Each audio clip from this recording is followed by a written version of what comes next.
Welcome to the Gold Standard, brought to you by the 440 Sports Network and, of course, lowerbroadhockey.com. My name is Braden Gall. You can get to me on the artist formerly known as Twitter at Braden Gall. I'm Emma Lingan, and you can get to me at Emma_Lingan. I'm Michael Gallagher. You can get to me on Twitter at MGSports_. Good to see you again, Mike. Welcome back. Welcome back. Thank you. Hope the car's okay from last week. Is everything good? Yeah. We had some tire issues, but it's resolved now, so my wife has a fully functioning car again. Tire issues is the best possible thing that could have been. So good to have you. She drives a hybrid too, so if the battery goes on that's like $1,500. So yeah, very expensive to fix. If don't buy a Prius is the moral of the story. Unless they want to give us a few dollars to sponsor the show, in which case go buy multiple Priuses. No, we are brought to you, of course, by Sinkers Beverages and Shotgun Willie's Barbecue. Of course, two great and amazing local sponsors. Keep those dollars in the community, folks. Spend money at businesses that support all of you and your community, especially ones that have been doing it for a very long time and that win awards. I'll tell you more about that coming up in just a second. Go subscribe to all the good content over at lowerbroadhockey.com. We do appreciate it. And we were asked sort of about what it takes to sort of get the Preds to help with a story or work on a story, or what it takes for all of us to do stuff that we're working on. We might be able to get to that if we have some time at the end. We've got, of course, a huge stretch of games coming up over the weekend with Chicago and Columbus, two games that the Preds have to play well in if they want to kind of rebound from the 0-5 start. Tampa Bay, of course, on Monday, very emotional game for this team for a number of reasons.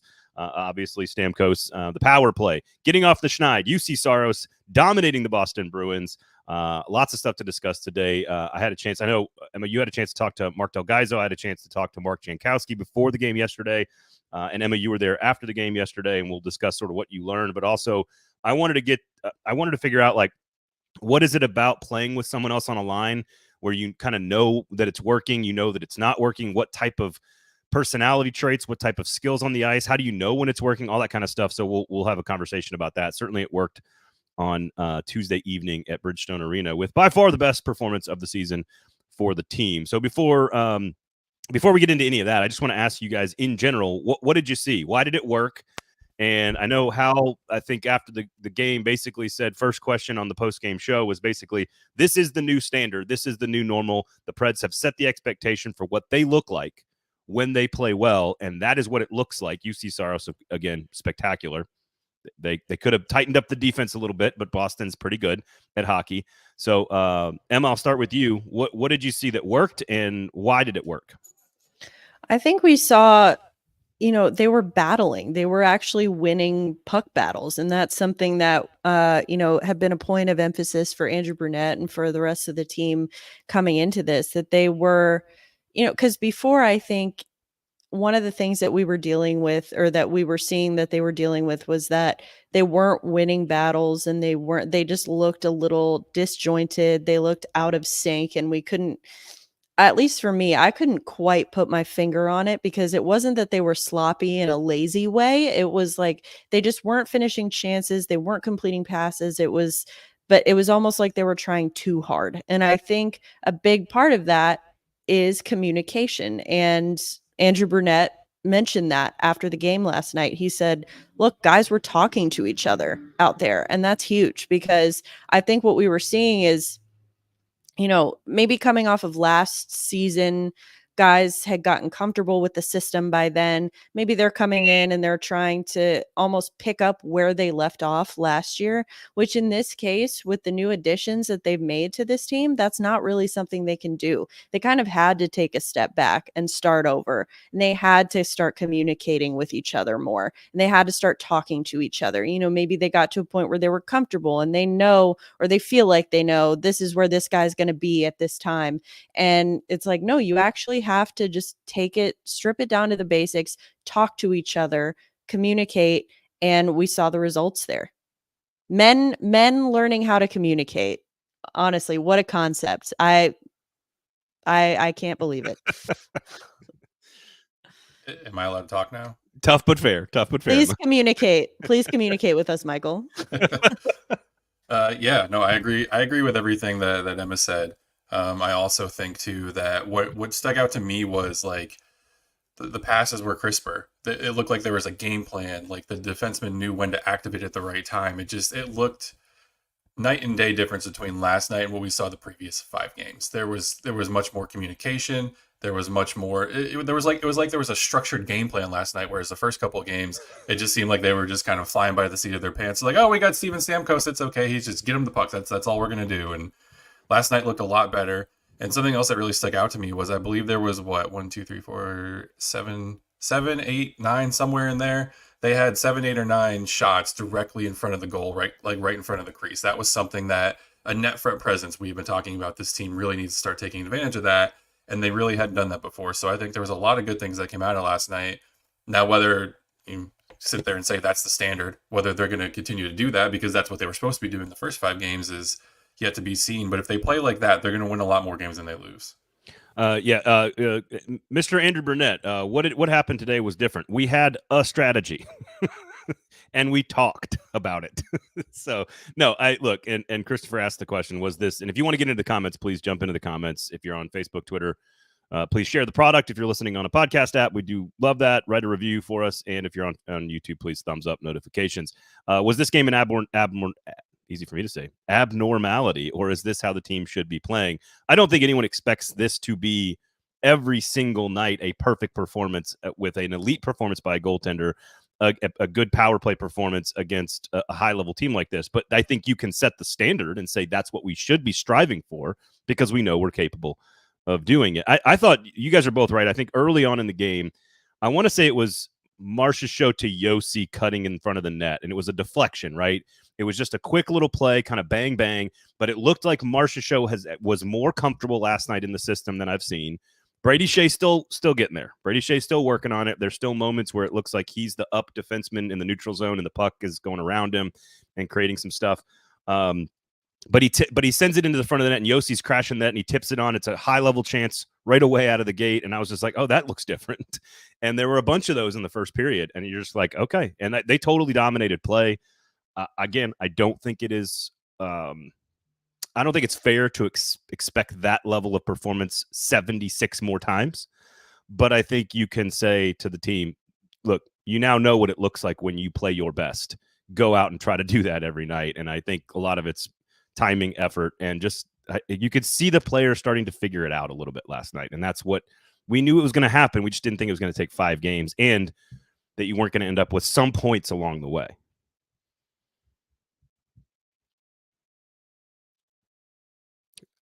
This is where the communication is a problem. What? There we go. Now we got you. Sorry, I'm having all sorts of technical issues today. I said that Trotz even called him out on the radio when he said, the 5-on-5 play has been lacking. If you look last night, look at say for those of you that are big fans of Corsi, the Predators, everybody on the roster had a Corsi percentage of 48 or above. Boston only had 4, maybe 5 players that matched that. They looked better, and maybe that's what this team needs. Is they need to be called out by the GM. They need to be called out by the head coach. You certainly don't want a team that has to be called out and get motivated, like you said. But they seem to respond well to adversity when they do get kind of embarrassed by someone in the front office. It was the first 2-goal lead of the year. Here's the other. Do you guys think the first period was the best period of hockey all season? I think it was. I don't know. I mean, we can debate it, but I'm just, it's among the best if you don't think it is. But I thought that was their best period of hockey today. It's a low bar to pass, but yeah. Well, Right. When it comes to consistency, yes. I think, something I did notice just thinking about things that they need to clean up after last night's win, I noticed the starts to the second and third periods. Ooh, not good. What are they doing? Shifts. What are they doing at center ice faceoffs? Didn't this happen last game too, where they scored a goal and they came on? Their center ice faceoffs defense is atrocious. Shifts immediately after goals were huge because it happened multiple times already this season where immediately, the shift right after scoring a goal, the Predators give up a goal, give up a lead. And so I think that was a huge thing. That was a point of emphasis, and we saw that again. Could have been better, I think, especially at the beginning or after the first goal in the first period. Saros absolutely bailed them out in that first shift because they let right next face off afterwards. They got David Pastrnak got loose with the puck, which is not what you want. And with no defense. None whatsoever. Juuse Saros absolutely saved their asses on that one. And even like I said, beginning of the second period, like the first 5 or so minutes of that period, a little too much time in the Predators zone for my taste. Right. And again, Saros was incredible, but it's like you said, you could see them starting to figure it out. It was like, okay, it wasn't perfect by any means, and it wasn't consistent for a full 60, but you could see progress. And that is, I think, all you can ask for at this point. The other thing that stood out not stood out, but I think is worth noting. Now, they're only 18.1% of the power play. That's 20th in the NHL, but they scored last night. They've scored now in 3 straight games, and they've scored a power play goal in 4 out of 6 games. And the second goal, which was the Novak Evangelista tic-tac-toe there, which was fantastic to watch, that was on the basically look. You would like it to have happened in any of the previous 4 minutes when you have a double minor, but it did kind of come off of the heels of a power play, and it's one of those that doesn't count as a power play goal.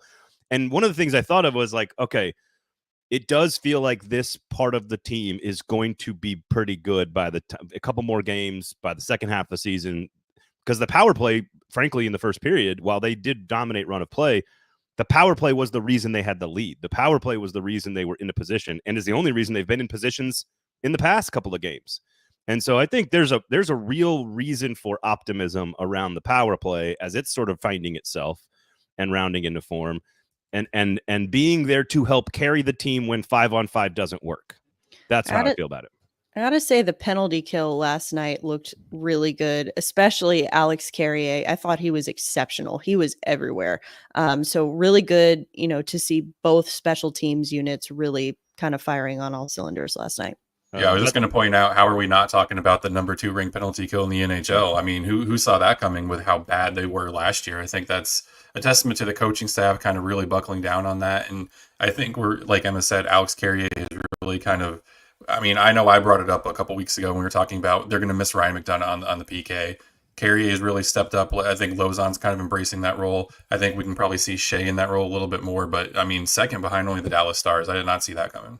Yeah, 89%. Although Shea was very, very good on the power play, and that's part of the reason that they brought him in. He's the one that feels like Stamkos. This is kind of sort of maybe a weird way to look at it. Stamkos is just sort of so much of like who he is. He just is what he is, and he's going to score a bunch of goals. He's going to be super dynamic on the power play. He's going to be a threat that the other team pays attention to, but he kind of is what he is. Marchessault is what he is in a sense that, but his game sort of needs maybe a little bit more time in the system because it's about driving pace and play and energy and flying around, and so that you're starting to see a little bit more out of 81 kind of more consistently. Shea's the one that feels like the system is taking the longest for him to sort of get and to get in place, but when it's but when you see shifts where him and Josi get it, and the breakout passes are accurate, and the reads are smart, and entering the zone is good, and you're like, oh, okay, I get that. That's what this is going to look like. And certainly Tuesday night was a lot of that. Is there anything about the trio of games? Like they were pretty close. I mean, that game against Detroit was similar to the first game in that was fairly evenly matched. Edmonton, fairly evenly matched. Is there anything about the trio, the whole week of action, that is there progress building to the Boston result that you saw in the first 2 games? Is there anything else you guys want to touch on? And we can talk about line combinations here in a second, but is there anything else about those 3 games you want to mention? I mean, I feel like it was just kind of a slow build to the Boston game. It almost, and it's felt like that from the beginning of the season, where it's like you can see the pieces of the puzzle and you can see how they're supposed to fit together, but it just wasn't quite there. And I mean, look, Edmonton is Edmonton. They have Connor McDavid and they have Leon Draisaitl, and like you rarely ever beat them. And it was a pretty competitive game going into the third period. You were only down 3-2. And you were only down 3-2 because Connor McDavid scored with a minute and a half left in the second period. Like, that was a competitive game. Maybe could have won that game. Detroit, for whatever reason, just haven't had success against them. But I feel like you could see in both of those games, you're like, okay, I know what this is supposed to look like if it's going to be successful. And I think Boston was kind of the finished product of what the brand of Predators hockey is supposed to look like this year. Yeah, I agree with that. All right, I'm going to tell you guys about Sinkers Beverages. Some awards that Sinkers Beverages and Shotgun Willie's Barbecue won. You can also check out lowerbroadhockey.com, of course. You can get Stock Up, Stock Down, a stock report from Michael Gallagher. You've got the Gold Standard Extra on Mondays with myself and Adam Vingan. Adam put some historical stats together for all you guys on Monday. Yikes. So we'll see. We'll see what happens. And of course, Emma's weekly newsletter on Friday, sort of looking around the NHL and the Central Division. However, I do want to just take as much credit as possible for the Preds winning, because I did put Juuse Saros on the bench in my fantasy league. And so, of course, his best performance, a shutout, basically a perfect game in terms of fantasy hockey. I just want to let you guys all know that you're all welcome. That's all. I just want to say Thank you. Thank you for your service. I would also like to point out, after all the bragging you've done over the last few months of beating me in the fantasy hockey league last year, I beat you last week. So in your face. There you go. In my face. Old school taunting. I like that. That's very 5th grade of you. I appreciate that. As someone who's got a second and first grader. No, you're look, and it's hilarious that I can only taunt you because I think I finished 11 out of 12 last year. So I think you beat me in Gover. You said it several times. That's right. Gover. However, we do have sources can confirm that Emma now has swag about her fantasy team. Check this out. There you go, everybody. She has a mug that says "Hockey Fights Everyone." I don't know if she wanted me to tell and show all of you this, but I don't care. There it is. Hockey Fights Everyone, a mug. Emma, care to tell everybody the story of the mug? Well, I mean, the story of my team name is that I can't speak, but the story of the mug is my boyfriend was very excited to tell me that he had something for me the other day. And he's like, "Can I bring it by?" I was like, "Oh, okay." It was like a Monday night. I was like, "All right, whatever." And he was very excited to show me that he had that mug custom made for me. Anyone who knows me knows that I am big on coffee mugs, also hockey mugs. Sure. See, again, I can't speak.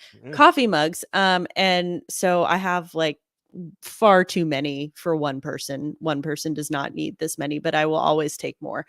So he combined my inability to speak with my love of coffee mugs, and thus the mug was born. I am not drinking out of it this morning because it is in the dishwasher as we speak, but I'm sure it will make its debut at some point. Are you guys so my wife, if she buys anything like a new water bottle for the kids or a new mug for us, like it's got to get washed first. It's like clothing. She does the same thing, and I'm just sort of like, I'll like rinse it out and then use it. Is that what you're doing? Yes. How do you not have any diseases right now? I don't want to answer that question, Your Honor. This came from a factory in China. Like, yes, I'm washing it before I use it. You don't wash your clothes, brand new clothes, when you buy them from the store before you wear them first either, do you? Well, so I will rinse out the dishes for sure. I don't do it like a full in the dishwasher or whatever. But Haley will do that. But the clothes, is like that's like the only time a t-shirt works is the first time before it gets washed. This is very concerning in a post-COVID world. Oh, come on. We're all okay. Nobody needed to be wiping down their groceries. By the way, Hockey Fights Everyone, 13th out of 14 currently. Listen, I'm winning right now. What's your team? You changed your team name, right, Michael? What's your team name this year? It's Dan and Shay. Dan and Shay. Okay, you're number 12. You're 12th place. The Evangelisticals are in 9th place. Just like saying that. And then I think Gover's the Tennessee Tryhards. They're in 8th place. So there you go. There's the latest standings. Sinker, congratulations to first of all, congratulations to grown men caring about their significant other's work-life balance and listening to their needs and understanding who they are and what they like. How about that? Just like the Predators on Tuesday night. Mr. Lingan bringing the coffee mug, custom coffee mug to the table. Well done, sir. Well done. Wow, he's gonna love to be called Mr. Lingan. I can't wait for him to hear this. I got nothing else for him. Okay, so congratulations on some awards here. Shotgun Willie's Barbecue won the award, Writer's Choice, Best of Nashville, for the best barbecue in the city. See, it wasn't just me and Emma and Michael telling you this. It is the Writer's Choice. I think Steve Cavendish did the write-up. That is, and if you need a journalist in this city to accurately describe food, it is Steve Cavendish. And if you want this guy, expert, PhD on barbecue and food in the city. Shotgun Willie's Barbecue, of course, just not even 6 miles from downtown, maybe 10 minutes right there on Briley Parkway on the north side of East Nashville. It's very accessible from I-65, Briley Parkway and 24. It's super easy to get there. It's only open from 11 to 3. So they cook the meat. And then as soon as the meat is done and they sell it all, that's it. There's not like a bunch of meat sitting around waiting for the night crowd. It's just one of those places where they cook it and they sell it until it's gone. And it's only open Wednesday through Sunday. So make sure you swing by, check out the best barbecue in the city of Nashville, as named by the Nashville Scene Writers Choice Award. So there you go. And Sinkers Beverages, named 4-time for the 4th year in a row. Congratulations to Sinkers Beverages, 4th consecutive year being named the best liquor store in the city by you, the readers and the buyers of liquor in the city. So go to Sinkers Beverages, everybody. Almost 40 years of serving the East Nashville community. And their sister store, Bluegrass Beverages, up by Michael in Hendersonville. You can check that out. They've served the community for over 50 years. Keep those dollars in the community, folks. Go spend money with people who live here, work here, and create businesses and jobs and opportunity for people in the community. So please go support those 2 great businesses. And by the way, coming up next week, I'll be able to explain this to you, but Sinkers Beverages and Shotgun Willie's Barbecue, 2 award-winning local businesses, will take care of your Thanksgiving meal for you. Okay? They're going to handle it. Sinkers has a wine pairing with Shotgun Willie's barbecue meals that you can order, customizable for any number of people for Thanksgiving. I'm telling you, I've never been more excited to not cook on Thanksgiving. So go check out Shotgun Willie's Barbecue. Me and the kids and the wife are doing that this holiday season. That is for sure. So go check those guys out. Okay. As someone who used to work in the Nashville scene, I can vouch for how seriously they take their Best of Nashville awards. I know how much time and energy went into putting that together. Yeah. So if it has the scene stamp of approval, you know it's good. I mean, that's where they sell all their ads. Michael is in that issue. Aside from the abundance of ad revenue, they take it very seriously. They spent hours upon hours upon hours. Like Patrick Rogers probably gets no sleep, and then the 2 weeks leading up to that. So yeah, they put a lot of time and energy into that. Although I do have a small bone to pick with Deep Patrick Rogers. Like we're gonna have like 11 podcast categories for like best music history podcast, best like community service podcast, like all these different, and then like sports podcast and sports radio shows are lumped into one category. What are we doing? What are we doing? Those are not even the same medium. Sports talk radio is different than what we do here. They're 2 different. I don't know. That'd be like putting television and newspapers into the same category, like best TV and newspaper reporter. Like, what are we doing? Anyway, come on, D. Patrick. I'll send him an email. Okay. All right. Here, I want to talk about line combos because I still was looking at Colton Sissons being in the right place at the right time the entire game. Almost all the time, he's in the right place at the right time. He's a very good player, but almost all the time, he just can't finish the opportunity that is presented to him, and that's not necessarily his fault. He is maybe in the wrong role for the team. But I'm curious about line combinations, line changes, how guys work together, how they learn that things are working. We're starting to see some of that on Tuesday. So I had a chance to ask Mark Jankowski yesterday morning before the game sort of about the process, about how you learn how to play with somebody. What does it mean? Certainly Andrew Burnett's changing a lot of things up. So I thought I'd ask Mark about this, and here's what he had to say. I mean, it can kind of be all different ways. Sometimes you can have 3 skill guys that work together. Sometimes you have, a couple guys that, grind it out, go help get the shooter the puck or something like that. Or, you could have 3 different personalities or 3 guys that are all kind of the same. But it all just kind of depends when you get there on the ice and see how you work together. And, you build that up throughout the year. And if, you start playing with some guys and you start to feel a little bit better and you kind of know where each other are, where they like to be on the ice, and you just kind of, you're all on the same page, you kind of feed off each other, and that's kind of how you build it. I'm not looking for names specifically, but I'm curious about like how you move and change and play with a guy. How long does it take before you kind of know, like, hey, this is what he likes, or he knows what I like? Explain that dynamic, that process a little bit. Honestly, it kind of changes. It just depends how it goes. I've played with guys where, it takes a little bit, maybe a few games, and then all of a sudden you start to really feel it. And then there's some guys that you play with, and for some reason, whatever it might be, you just kind of, it's right there immediately. You kind of feel it on the ice. You kind of think the same way. You know where each other are going to be. And so it all kind of depends, and it can change around. It get pretty exciting when you feel like you start to feel something clicking. You want more time. You want to be out there more with that exact group of guys. For sure, yeah. That's what we're all looking for. I think we're all trying to find the right chemistry between each other, and when you do feel that, like you said, yeah, it's exciting, and you have to feed off it for sure. There you go. Pretty standard on that last one there. Not a great question by me, but otherwise I thought really good stuff from Mark. And I ultimately, my question is, what do you think of where they're at from a lineup situation? Because I thought there was a lot of opportunity to make some changes. The Preds did make some changes. We'll get to Zachary Leroux, and looking at Parson and Fabro and Tomasino being healthy scratch, they kind of kept the top line together. I thought there was a chance to put Marcia Show up there. So number one, your thoughts on where this team is from a lineup standpoint, your thoughts on Brunette's changes, what they need to do moving forward. I know it's a lot of questions here about the lineup, but I want you guys to explore the studio space on this topic, because I do feel like it has been the thing that defines the first 5 games. Andrew Brunette searching for answers. Don't everybody talk at once. Unbelievable. Okay. Unbelievable. Go. I like to defer to Emma, but I'll go. I don't think she has anything to say right now. I don't think they're far off from figuring it out. Like you said, Sissons just doesn't have that finishing ability. The sad part is neither does Tommy Novak and neither does Michael McCarron. And I think we talked about this in the group chat last night. Like, Barry knew what he had going into the season. He knew that second line center was probably going to be an issue. And it's not like a glaring hole that needs to be filled. Like, Sissons and Novak are serviceable, but you're probably going to miss out on a few scoring chances. You're going to miss out on some goals you probably should have had because you don't have a true player with finishing ability in that role. But, I mean, what are the alternatives that they can work with right now? Breaking up the first line, possibly trying Stamkos at center, moving Novak back to the second line. And it's ironic because Novak leads the team in goals. He only has 3, but he's a leading goal scorer, but he does not have that true finishing ability.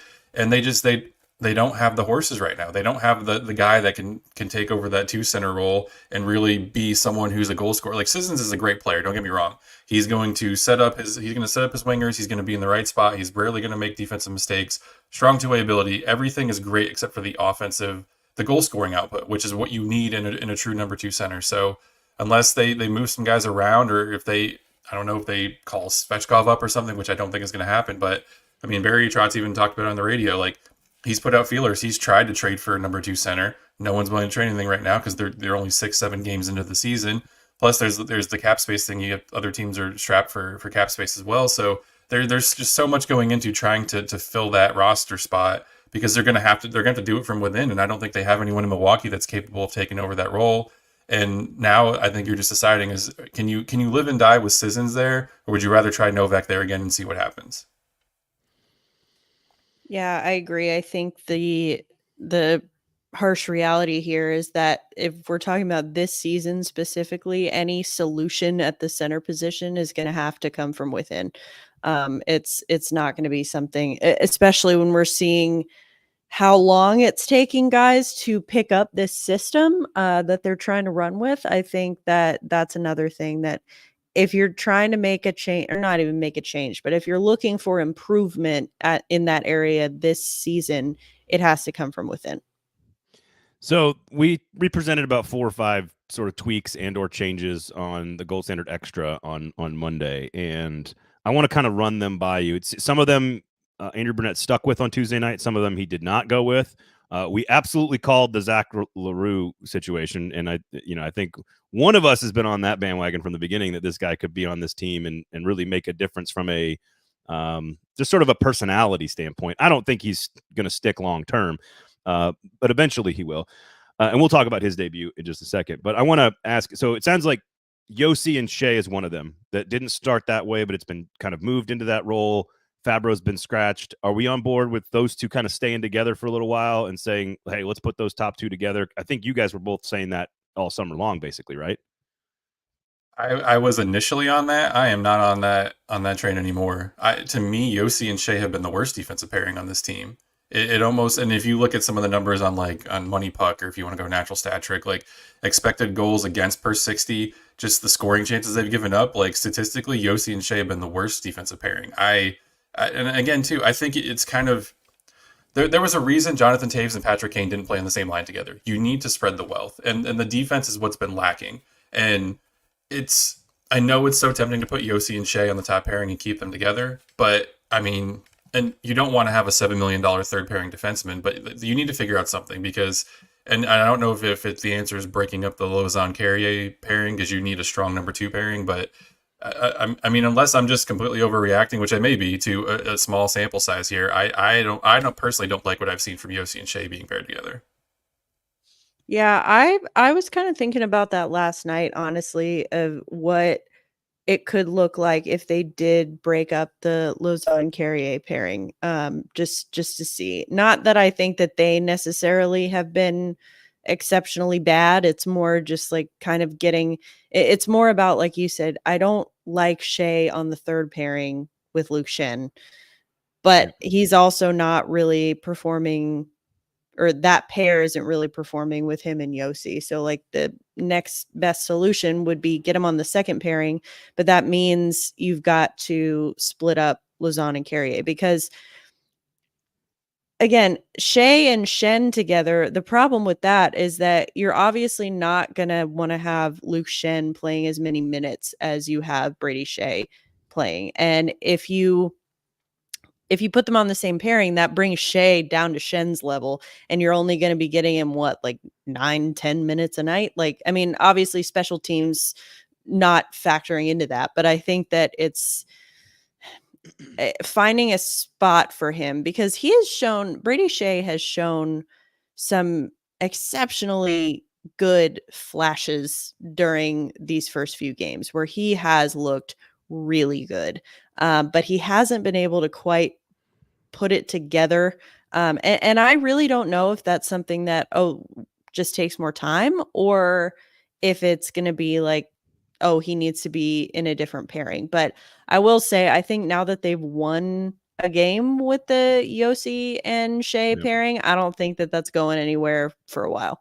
I don't disagree with either of y'all's opinions on this. I think Shea's struggling is more about acclimation, I feel like. And I do think Yossi is trying to do too much, or at least up until last night. I mean, you're the captain, you're 0-5. Of course, he's going to carry the burden on his shoulders. So I'm okay, actually, with the two of them. I'd like to know, like, first of all, we just have to mention Luke Shen wanted the fight. He went and took it. And God, I was rooting for him. But damn, he got smoked in that fight. I don't know. I just don't know what the answer is, because you have a 1 pairing. You have a 1A pairing with Yossi plus whoever. And then you have, as I've said, you have a bunch of like either 3+ pairings, or like a 2, I guess, second line minus. Does that make sense? Like 2B. You don't have a legitimate 2 pairing unless you can kind of figure out who to pair with Shea. So I'm okay with leaving him like that. I'll just go ahead and say it and get it out of the way. We're all thinking it. The answer is to bench Luke Shen. And I know we've been beating that drum for however many months now, but Luke Shen is what handicaps this team. I mean, Emma just said it. Like, you can't play Shea with Shen because you're giving Shen 10 minutes a night. You can't give Brady Shea 10 minutes a night. You need him to play a bigger role. If you take Shen out of this lineup and you put Fabro in, you can put Yossi and Fabro together. You can keep Lozon and Carrier, and then you could put Shea with Del Gaizo or Stastny or whoever else you want to throw out there. And then instead of playing your third pairing, 10 minutes a night, maybe you bump them up to 12, 13, 14 minutes a night. Maybe instead of the top pairing playing 28 minutes a night, you're coming down to like 23, 24 minutes. You can evenly disperse the playing time if you have 3 solid pairings you trust. The problem is with Luke Shen as the anchor of that third pairing. I mean, Andrew Burnett's not going to come right out and say it, but it's clear he doesn't trust that third pairing like he should. And I think if you want to break up the Yossi Shea pairing, the only solution is Luke Shen has to come out of the lineup, because Mark Del Gaizo gives them more from an offensive standpoint. I think he's a little bit more sound of a defensive defenseman too. And I think Fabro, it's baffling to me that you have a former first round pick who's an everyday NHL defenseman, and he can't get into the damn lineup because it's Luke Shen's there. I mean, that's what's frustrating, I think, for the fans, is we all know what the solution is, but they're not going to do it. I'm curious, because I tend to agree with you, but like Fabro, this coaching staff is clearly saying that Fabro is not one of the top. How could he go from being scratched to being a top pairing defenseman? Like, it feels like that's a large gap in our opinions. If he was playing with anyone else other than Roman Yossi, he wouldn't be. But he plays so well with Roman Yossi, that's what makes it work. How about Yossi with Lozon? You like that idea? I don't like any pairing where Roman Yossi is having to play on the right side. The problem is that's why you can't pair Shea and Lozon together, because they're both left-handed defensemen. Like, you're running into an issue where you're having one of your 2 or 3 best defensemen playing on the wrong side. And that's what's so frustrating. That's what I like about taking Shen out of the lineup. And look, I mean, I'm not a fan of putting Shea and Carrier together either, because their numbers are actually worse than Yossi and Shea's together. So, I mean, the defense is clearly one of the biggest issues to me. And I mean, it's got to get figured out at some point. So if the Predators are going to get tired of losing games, it boils down to me. Luke Schen's playing time is going to have to take a hit at some point. Yeah, I'm getting honestly very tired of seeing Dante Fabro getting scratched constantly because he, again, is he going to go out and he's not going out and winning any Norris trophies for you, but I think that he is such a disciplined and reliable defenseman. And like Michael said, he plays so well with Juuse. Yes, he never quite took off offensively the way that he was projected to when he was drafted. And I think, at least in the fans' eyes, that's kind of where a lot of, he catches a lot of heat for that. And it's like, okay, but I mean, if you have him on a pair with Roman Josi, he doesn't need to be the offensive driver of that pair. I just think that it is so frustrating to me. And I have long been a fan of Dante Fabro. I think he's kind of like almost like the Colton Sissons of the defense, where it's like you can put him anywhere throughout the lineup. Yeah. You know what you're going to get from him. He's going to be solid. He may not be like your lights out, making highlight reel plays, but he's going to do his job and he's going to do it well.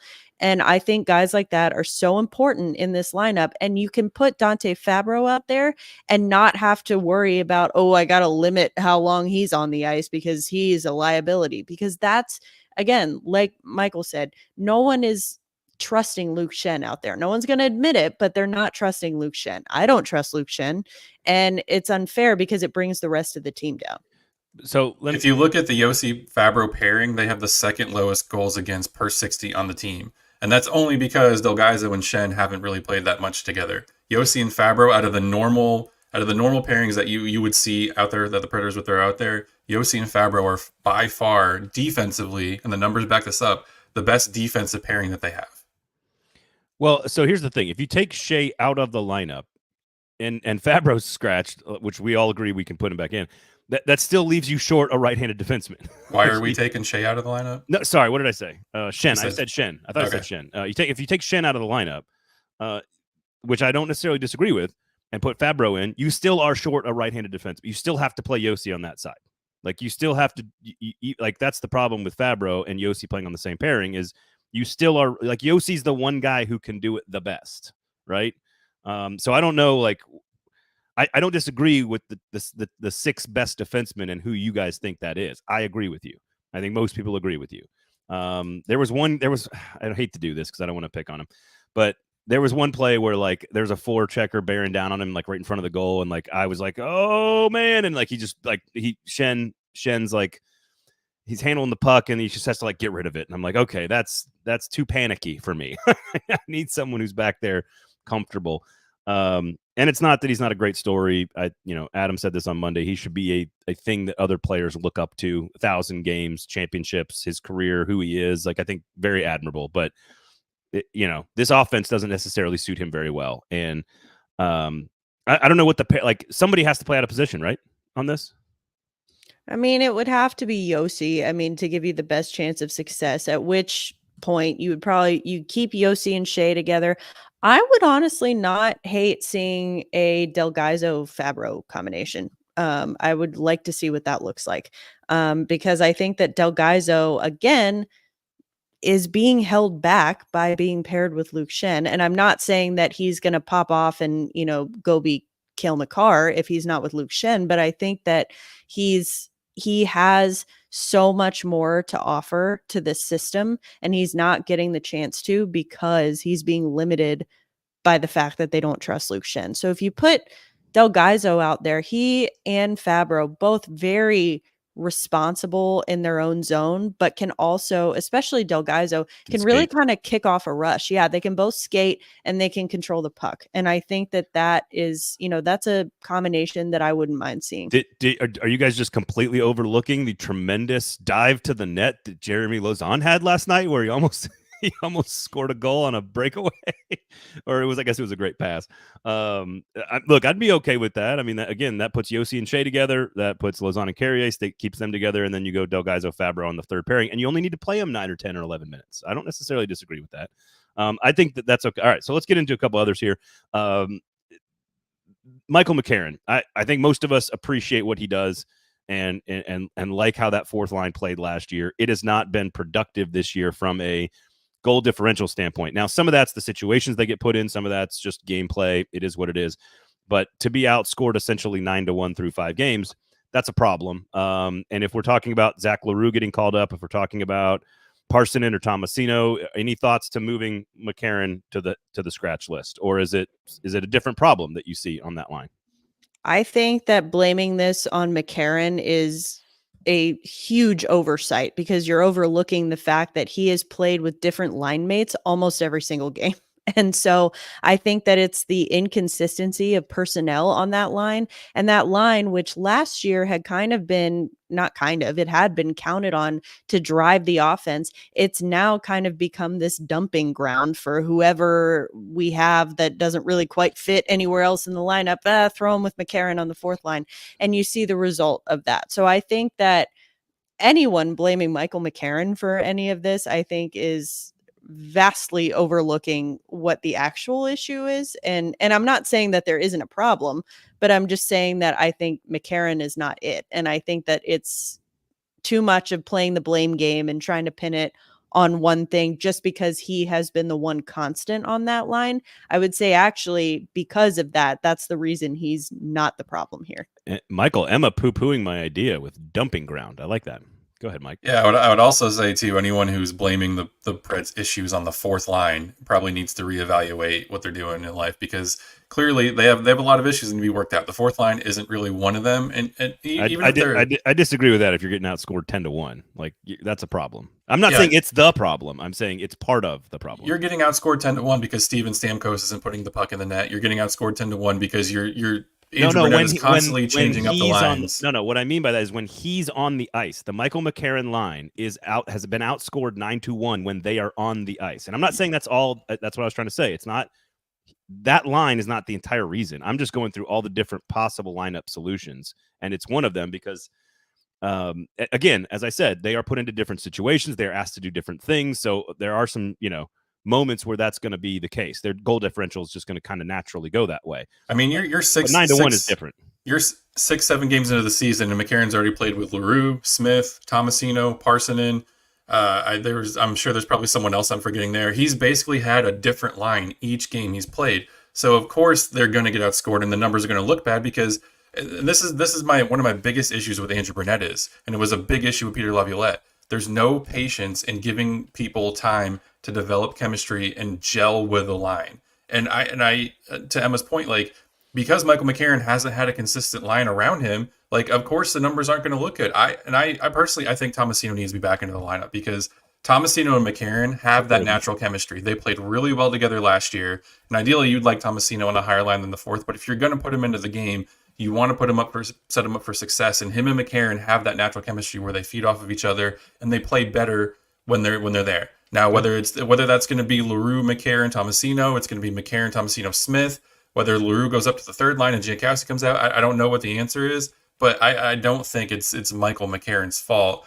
I think it's the instability in the lineup and the constant changing and line shuffling is what's the issue, the underlying issue. Okay, that's totally legitimate. I think what's interesting is I think Jankowski has been more productive than Cole Smith. I need to look at the metrics on that, but I think he's more noticeable and more active in the offensive zone. That's for sure. Here's the one that seems very clear: Tommy Novak and Luke Evangelista need to stay together. Whatever else happens, those two need to stay together. And we saw that the best line that this Predators team has had all season so far, very small sample size, is Stamkos with Novak and Evangelista. So that then raises the question, which was not what they had going on Tuesday night. It worked very well, what they had. But Novak and Evangelista need to be together. The question is who should be with them, and should it be Stamkos' second line? Should it be someone else, third line? And ultimately, if you do that, the question we asked is, should Jonathan Marchessault be playing on top with Ryan O'Reilly and Philip Forsberg? And to your point, Michael, I agree with you. One of the problems is all the changes. So while I'm in my head going like, no, they need stability, they need patience, they need time together, we're also sort of sitting here going, well, like, some of this stuff isn't working. What should be changed? So do you want to see Gus Nyquist had a very good game on Tuesday night, scored a big major goal in that game, was very active on the power play in the second unit. Do you want to see Nyquist and Marchessault change spots? And then what do you do with Stamkos? I think if you want more goals and you want to win games, that makes sense. Like, to me, Yes, please. ideally, the I'd like to best, score fewer goals, and actually. win That's less what I and would win like. less games. Yeah. to me, the best Preds lineup would be Forsberg, O'Reilly, Marchessault, Stamkos, Novak, Evangelista, and then or at least top six. Then you're looking at Jankowski, Sissons, and Nyquist. And is Nyquist going to be okay with being demoted to the third line? Is he going? Obviously, he's not going to perform and score as much on the third line as he would playing with Forsberg and O'Reilly. But I mean, to me, that's what makes sense. If you want the best top six possible, and nothing, not a knock against Colton Sissons. I love the guy, but he's not the center that's going to give Marchessault and Stamkos. He's not. They're not going to produce 40 goal seasons with him. So, I mean, and like you said, Novak and Evangelista just play so well together. So Stamkos, Novak, and Evangelista, that's a hell of a second line. You put Marchessault on the top line with Forsberg and O'Reilly, that's a hell of a top line. I have faith that Jankowski, Sissons, and Nyquist could figure it out as a third line. It's just you're going to have one, Nyquist's going to be okay with taking a lesser role, and two, he's going to have to not let that affect how he produces on the ice. You're up, Emma. I don't hate it. I mean, I'm kind of torn between they need consistency and they need time, but at the same time, it's like, well, maybe. I don't know. I will say, though, just realistically, after they finally got a win for the first time in 6 games, I don't think we are seeing a single damn change to that lineup on Friday against Chicago. I totally agree with that. No changes coming, that is for sure. These are just ones that we talk about on an episode of the podcast. By the way, lowerbroadhockey.com. Go check them out. Sinkers Beverages and Shotgun Willie's Barbecue. They make all of this possible. And you, of course, the audience, make all of this possible. So thank you for your support. We do appreciate it. Look, it's funny. One of the things that struck me as I'm sitting here going, Novak and Evangelista have to be together. I'm good with patience on the top line because we have proof of concept from last year. We know Stamkos and Marchessault are too good not to play below the second line. And we all agree Colton Sissons, while he is one of the better centers that they have at that position right now, statistically, metrically, that it's not going to be ultimately the job. It all leads to some big move coming, and I don't know if they've got that in the bag. I don't know if Barry Trotz has the ability to go make the big move unless it involves a lot of draft and or prospect capital around the deadline. I don't know if they can go do that. And otherwise, like, Novak's metrics on the second line are atrocious, but with Evangelista and Stamkos, it has been better. So it's a tough situation because one of the things I keep thinking is if you're going to have to, like, again, we all agree Novak and Evangelista need to stay together. If that's the third line with whoever, Jankowski or fill in the blank, that still doesn't feel like you're maximizing the second line with Colton Sissons at center. So it's a Emma, you said it's all in the building. You don't think there's any option outside of the building coming down the road? Realistically, no, because I think partly for all the reasons that you just mentioned, it's going to be hard to do. No one's trading right now because we're 6-7 games into the season. But even when you get closer to the deadline, okay. But again, when it comes to it's the problem that not problem. It's just a fact of the situation here. I think that we saw it last year. We're seeing it this year.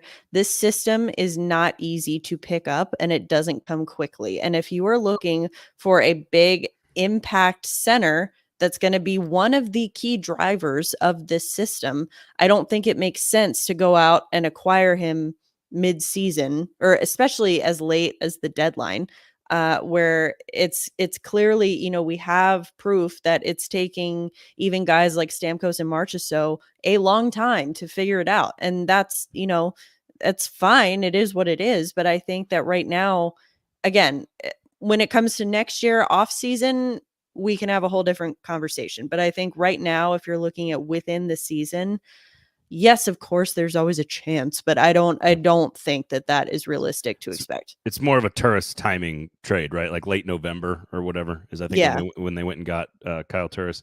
Michael, it feels like they have a lot of like okay centers. Like they've got a lot of guys who are like WAR 0.0. You know what I mean? Like they're not plus above replacement. They're not negative below replacement, but they're not going to win you anything, I think is what it feels like. Yeah, I would agree. I mean, I think the problem with trying to go out and acquire someone is, I mean, we've touched on it and Trotz said it. No one is giving players away right now because you're so early into the season. So even if you were to go out, I mean, Trotz can make a trade. He has the cap space. He has the draft capital. He can make a trade. It's getting those other teams to want to engage with him. Because if you trade for someone now, it's going to cost you a hell of a lot more than it's going to cost you in a month. And it's going to cost you in 2 months. It's going to cost you closer to the trade deadline. Like, I mean, there's not even really that many great players out there that you could go and pry away from someone else, like maybe Peyton Krebs. I mean, Trevor Zegras has been on the trade block, seems like forever, but he's going to cost too much right now, and I just don't think he's realistic. Other than that, like, I mean, who are you going to go out and get that would be an upgrade from Tommy Novak? And I think the issue is, like you said, they have a lot of okay centers. They don't have anyone who really is like a needle mover. And I mean, to me, that probably going to get some heat for this. To me, that is a sign of Barry Trotz overestimating Andrew Burnett's coaching ability, because I think the thought was, oh, well, you're going to have Stamkos on your left and you're going to have Marchessault on your right. Tommy Novak, there's no way he can't put up 60 points this year. I think that was a severe overestimation of Andrew Burnett's ability to coach Tommy Novak into being a legitimate number 2 center. Not saying he can't be that eventually, but right now he's clearly not. What's funny is I was thinking about that kind of in a different way watching the game, which is through the lens of the contract that they signed with Tommy Novak, which is that's not a true number 2 center contract, but it's also not really a true number 3 center contract. I think they signed him thinking we'll try this as the second line because we think he could be that good. And if it doesn't work, then we think we have a plus center for the third line, because that contract is very much in between a 2 and a 3 center. And I was I was sitting there going like $3.5 million. Do they feel comfortable with that as a third line center? Was that the plan when they signed him? Probably not. But they clearly think that he's a plus center at that position. So I think the contract sort of also tells you that, look, we're trying to see if he'll fit at number 2. And if it doesn't work, we're comfortable with him being one of the better 3s in the league or whatever. Like, I think that's what that contract tells me. Well, look at what he signed for and when he signed it. I mean, it happened when there was a lot of heat on him. Like, there was a lot of talk about Tommy Novak could potentially fetch a first round or a second round pick at the trade deadline. There was, I mean, you made fun of me when I said he could probably get up to $5 million in the free agent market, and that wasn't too far off. There were a lot of teams that were going to pursue Tommy Novak had he been a free agent. So I think the contract that Trotz gave him was a little bit of a overreaction of, oh my God, we have to keep this guy because he's highly desired. So I think they might have paid him a little bit more than they wanted to, and they're like, well, we'll get him under contract and we'll figure out the role later. And now it's later, and the role still hasn't been figured out. It's interesting that he feels like, based on the metrics and based on what Andrew Burnett is showing us, that like it's almost like clear that he can't do the 2, but it's clear that he's plus 3. And sometimes you just can't force the square peg into the round hole and just be like, look, you're a really, really good number 3 center, especially with Evangelista and fill in the blank on the left wing. That's perfectly good for us. We want a third line that can score with some skill.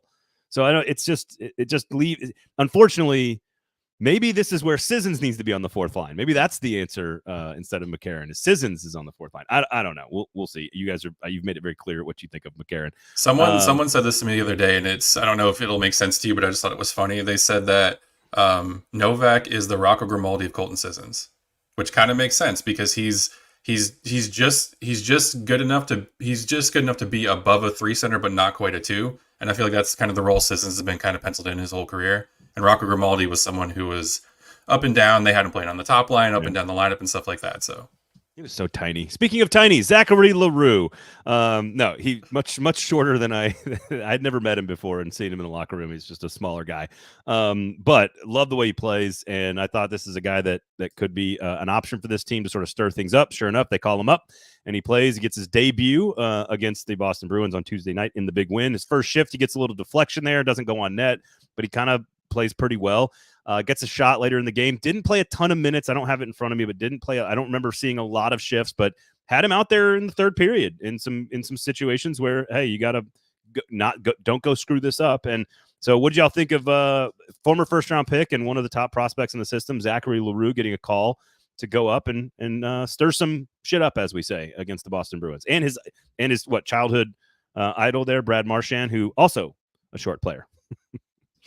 I thought that he looked really good. I thought that he looked like he belonged. It didn't look like the moment was too big for him. I think that it was, he finished, I think, one shot and 4 hits. It didn't look like he was trying to do too much, or trying to, because there's always the temptation, just regardless of the situation. If you're new, you're a rookie, you're coming in, and this is your audition for a full-time NHL roster spot. Of course, you're going to feel some pressure and maybe try to perform a little bit more. And then you add on top of that the fact that you're joining a team that didn't have a win yet this season.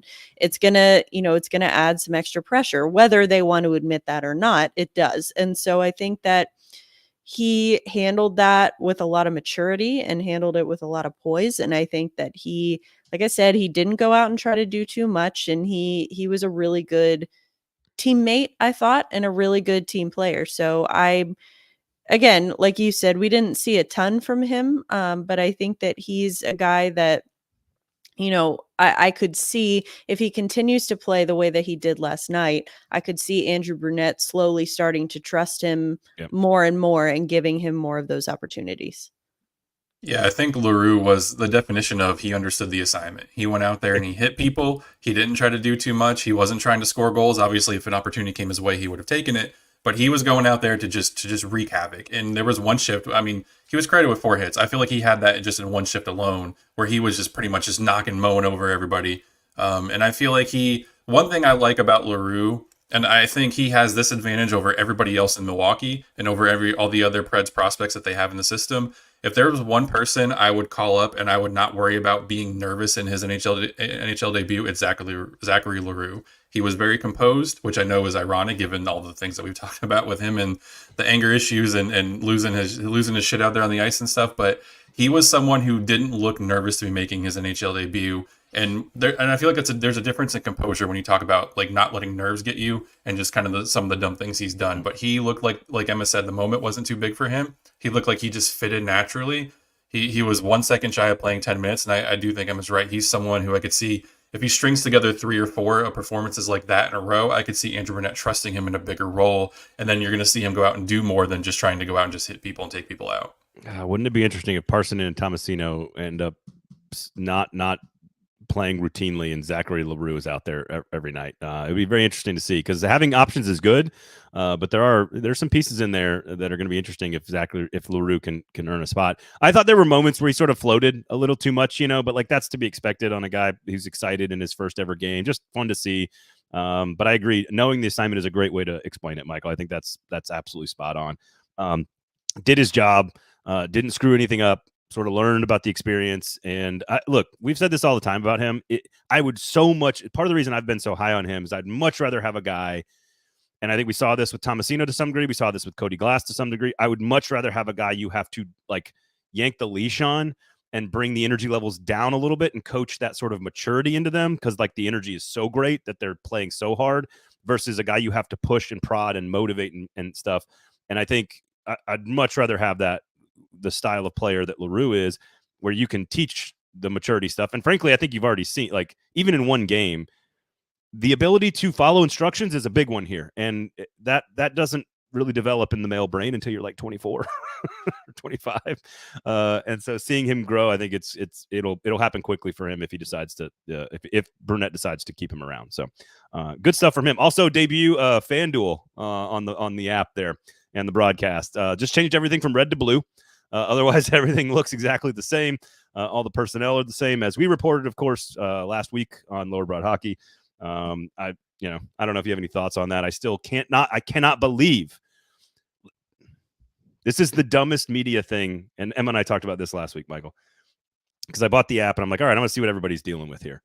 I sat down, as I had soccer practice for my daughter last night, and like 4 nights a week. So I got to the game late and I was watching the game late. The fact that I have to like start fast forwarding as they're going to break so that I don't get stuck watching a non-commercial commercial break is one of the dumbest. It's a missed opportunity for them to not use the ads that they've sold in the app, or to turn it off when I'm watching it on a recording so that I can skip the commercials. The whole point of starting the game late is to skip the commercials. It is absolutely mind-numbing watching the first 2 periods on the app if you start delayed. I'd much rather watch it this morning when all the ads are already edited out. It's mind-numbingly bad media decision-making. But anyway, sorry. Yeah, I think the consensus, and I almost regret asking this because my mentions just blew up, but I asked the Preds fans that were watching at home, is the broadcast better, worse, or the same under FanDuel than as opposed to Valley? And I think the consensus was it's pretty much the same, except for if you're watching on DirecTV. And I apologize to whoever runs the DirecTV help account because I had you really busy last night because everybody was commenting, and then they were like, hey, we're so sorry, we're going to get the stream fixed for you. I heard there was a lot of buffering issues. I heard that there were some people that were just continuously watching the same play over and over in a loop because like the game wasn't progressing and wasn't loading. I think if you're watching it on Fubo or ESPN Plus, it worked great. If you're watching it on DirecTV or any other kind of streaming platform, I heard there were a lot of issues. So FanDuel, you're welcome. We just did your job for you. Now you know where your holes are. I watched totally on the app. It's just the app, and I had no issues watching the game, except for the shit I'm already complaining about. Here's what I will say, just based on the psychology of colors. Red is a color that agitates you. It agitates your brain. It makes you pissed off. And so if you're already upset with how it's functioning, red's going to go over poorly. Blue, it's a cool, soft color that calms people down in general. So maybe that's going to help with the broadcast. Otherwise, as I've reported, I think this is the last season. So here's the hope. Some FanDuel money allows for, and because the Preds actually, as I've also reported, the Preds have, they are one of the most profitable teams for, I guess, DSG, formerly known as Bally's, now FanDuel Sports Network. They're one of the most profitable, so they will probably last longer than most other teams with this contract. And so I just am curious if any of that the extra resources can go into helping some of those problems. Because if you've got a little bit of extra money, extra resources, maybe some stability for a year, maybe two, can you turn that and use it to help the product actually work for the people that are paying for it? So I don't know. We shall see. All right. Anything else? Sinkers Beverages, congratulations on being best liquor store in Nashville and best craft beer retailer. They have a huge walk-in fridge. I've been talking about it for years. They just won an award for selling. They're the best at selling craft beer. They've got every local brewery in there. You can go buy them. All kinds of craft beer from all over the Southeast, whether it's Birmingham or Asheville. Probably go buy some Asheville beer. Probably a good time to do that. And of course, some stuff from all over the place, but it's great. Go check it out. And congratulations to Shotgun Willie's Barbecue. Open on Wednesday through Sunday, 11 a.m. until they're done with meat, or 3 p.m.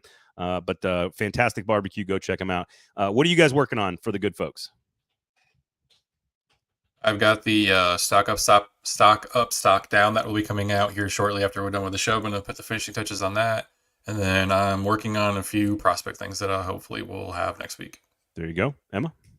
I've got the weekly newsletter on the rest of the league coming out on Friday.